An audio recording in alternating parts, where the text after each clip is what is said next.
bahwa bahwa ini kan berbahaya sekali. Kan kita harus memikirkan bahwa dampak dari putusan ini adalah bagi pencegahan ke depan, gitu ya.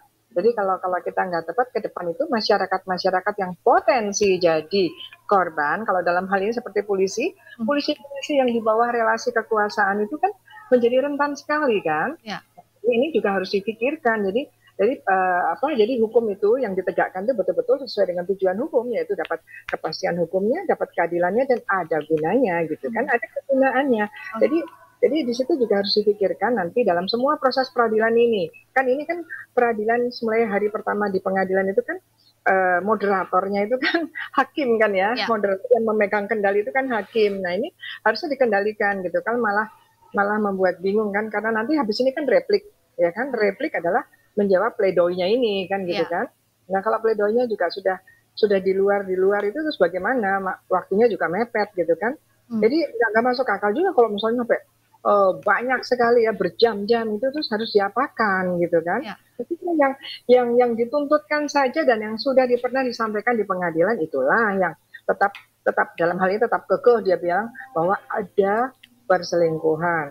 Terus kemudian ada perkosaan gitu Ya. ya. Malah yang muncul dari jaksa jadi perselingkuhan. Ya kan awalnya mengatakan tidak bisa JC karena JC itu adalah dari surat-surat dari apa ya, keterangan bersama ya, apa itu namanya, peraturan bersama Ya. Menteri Menteri Hukum, Jaksa Agung dan beberapa itu kan Ya. ada istilahnya bahwa bahwa ini adalah untuk kejahatan-kejahatan serius dan kejahatan terorganize kan gitu ya. Ya. Kemudian itu adalah serius itu adalah harusnya korupsi, narkoba dan sebagainya, ini tidak masuk gitu.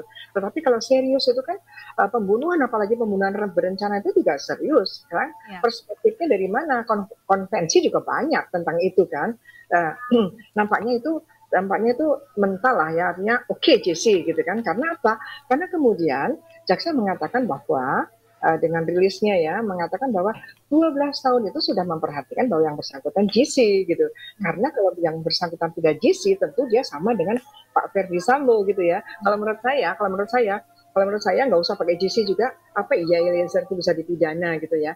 Karena gini, kalau saya melihat bukan kenapa Eliezer berani membunuh sementara Ricky Rizal berani menolak gitu kan. Justru karena Ricky Rizal itu tidak terlalu tertekan, dia berani menolak. Eliezer masih sangat muda.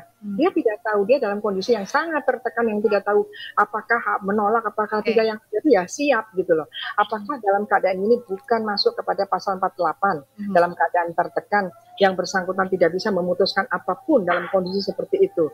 Saya berharap hakim berani mempertimbangkan pasal 48 karena hakim itu hakim itu boleh ada penemuan hukum, ada penghalusan hukum, itulah keistimewaan hakim. Dan kalau sepanjang itu ada buktinya, meskipun itu di luar yang didakwakan, itu bisa hakim ke sana karena hakim itu memang mencari harus mencari keadilan yang sebenar-benarnya ya. Itu untuk hakim. Jadi saya berharap nanti